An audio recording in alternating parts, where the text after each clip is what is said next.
Hey gang, I just wanted to give you some tips and pointers about surviving this nutrition, sport and exercise nutrition course. One is we are going to be having quizzes every week to make sure that you're understanding material. Make sure that you really read those chapters. Yes, they are open for an extended period of time, but that doesn't mean that, okay, let's open the quiz and start reading. I would highly suggest read the chapter, highlight, take notes, however you learn best, do that. So then when you open the quiz, oh, I'm uncertain about that. Let me go back to my notes. Let me go back to the book, and you'll know exactly where to go. So you can, that's how it's designed. It's not designed to like just open it up, keep two browsers open, and then search for the information. The idea is to read first, take your notes, go back and take the quiz. The quizzes typically close. They all close on Sunday nights, and you will not get the answers until Sunday night. So I know it's a little frustrating. I know when we take quizzes, it's like, oh, how did I do? How did I do? I'm going to keep it on Sunday nights, just so it just keeps everything standardized, and just one step is us professors need to take. You will notice that we're going to really understand the biochemistry a little bit with nutrition, but also understanding how nutrition fits in with exercise and performance is the goal of the class. Most of our clients are going to come to us first. They're not going to say, oh, let me go to my physician, let me go to a registered dietitian. They're going to come to us first. We have to work in our scope of practice. Understanding nutrition is probably the best thing. Taking a course like this is better than probably, there's really no good nutrition certification on the market right now. A lot of times we go get certified in different specialty areas, but talking to the RDs out there and asking them, what do I tell my exercise science folks to prepare themselves?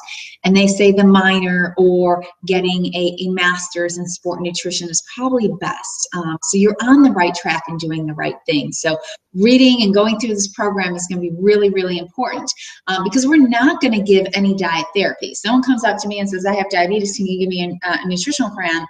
I can tell you some general information about diabetes and what you should be doing, but I cannot give you a therapy to impact your disease state. That's a no-no. That is a registered dietitian. We don't go there. So it's really important for us to work in our scope of practice. Understanding the basics about nutrition in a little bit more in depth as far as it pertains to sport and exercise is really important.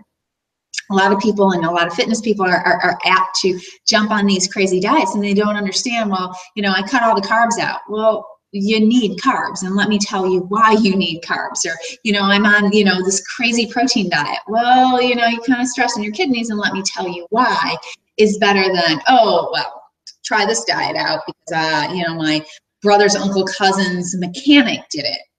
No, that's not the type of educated folks that we are. We're going to go with science. We're going to look at biochemistry. We're going to look at what is out there. There's going to be a lot of fad diets, and do these work? Do they not work? Yeah, you know, the cabbage diet does work because you're not eating. You're basically restricting your diet, but when you get off of it, guess what? You're going to gain weight, and this is why. So understanding the why of nutrition is, you know, is very important, and this is something that this course is going to cover. Now, we are going to put a lot of our discussions and assignments in practical sense. So we are hitting a little bit of the biochemistry and understanding a little bit about that, but the practical application of, okay, we're going to understand what does fat do, why is fat important for the body, what, you know, what's the appropriate amount to get, so when we get too little, too much, how does that affect the body? Now you get a client, and your clients, I'm going to give you different scenarios, and you use the knowledge that we just got from the book to try to explain it, to try to recommend some healthy guidelines. We're all about recommending healthy diet guidelines. We're not about prescribing or messing with people's health conditions. That's a no-no. So I don't know if I've emphasized that enough for you. And then if anything gets out of our scope of practice, we need to know when we have to refer out of, okay, you know, that sounds a little bit more, it sounds like you either need the physician or the registered dietitian who's licensed in your state. So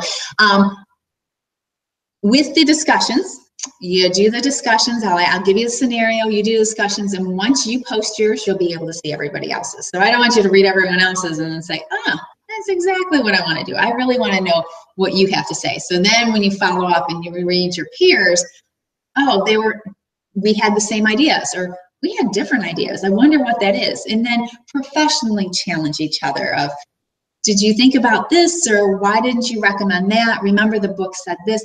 Bringing in outside resources is going to be another key thing as you read in the details and the instructions.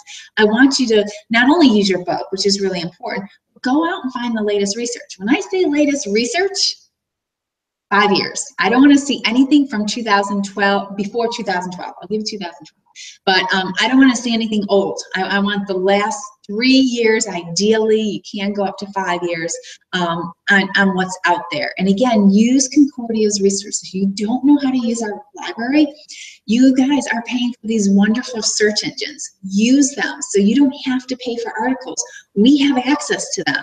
If you don't know how to do that, pick up the phone, call the library. They are amazing. I do have to say, because I've actually used them several times. But get into those search engines, go in there. I love Sport Discus because that's kind of in our realm, but also PubMed and Medline. There's a couple other search engines that we have. Using Google Scholar is okay for a general, hey, let's see what's out there. But a lot of times if it gets you to an article, then you have to pay for it. So I highly recommend getting on Concordia search engines because it's going to save you time, it's going to save you money, it's going to get you there for finding your peer reviewed. So it's going to be a fun semester. It's a little bit different because it's online and we're all over the nation. And I'm excited to read your introductions from where everyone is at right now. But if you need me, send me an email. Usually within 24 hours I get back. If you're like freaking out on me or maybe I missed your email, you can always send me a quick text. Say, hey, Dr. Mountains, you know, it's Jim. I just, from your nutrition class, can you give me a call when you have a chance? Or let me know, hey, it's, you know, I'm free this afternoon. Could you let me know if we can chat? I have no problem with that. You know, cell phones, people are getting crazy numbers, all those phone calls. So I do appreciate the text first because sometimes I'm like, do I answer this? Is it telesales? So it's not that I'm avoiding you. It's just, it might be inconvenient. So the text is always better than I can let you know, hey, I'll call you tonight or today's really swamped. So, but I do look forward to working with you. I love this class. It's always interesting for me to read because you guys are finding interesting and new supportive research that keeps me abreast to everything because nutrition is changing and it doesn't really change too much, but all the realm on the outside, how we've processed nutrition pretty much has stayed the same, but all these different diets and approaches to things have changed slightly. So it's interesting to see what's in the current research.